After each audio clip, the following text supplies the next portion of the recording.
ভগবান শ্রীরামকৃষ্ণ সেই জগন্নাথ স্বয়ং।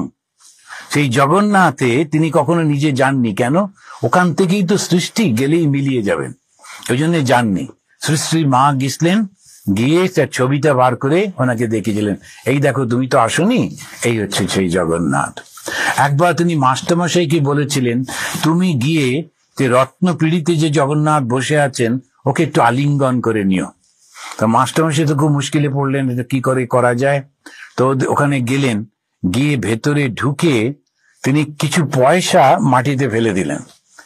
যখন সেই পয়সা তুলবার জন্যে ওই পান্ডারা সব ঝুঁকে পড়ে পয়সা পড়েছে সবাই তুলবার চেষ্টা করছে, তিনি তাড়াতাড়ি করে উঠে ওই জগন্নাথকে একটুখানি জড়িয়ে ধরে ফিরে এলেন।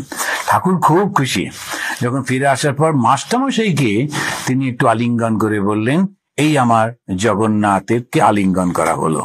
তো এই জগতের নাথকে সর্বদা স্মরণ করতে হয়। তা তিনি ওই কর্মফল দাতা, কর্মফল দিচ্ছেন, কিন্তু নিজে কিচ্ছু করেন না। আমরা যেটা করি সেই অনুযায়ী। তো ওই ভক্তদের বলছেন, দেখো তোমরা ব্যবসাতে তো ক্রমে ক্রমে উন্নতি করো, তেমনি সাধন ভজনও ক্রমে ক্রমে করো, ধীরে ধীরে করো, তাড়াহুড়ো করতে হবে না, একটু একটু করে করো। তবে মাঝে মাঝে নির্জনে যাও, একেবারে একলা থাকো।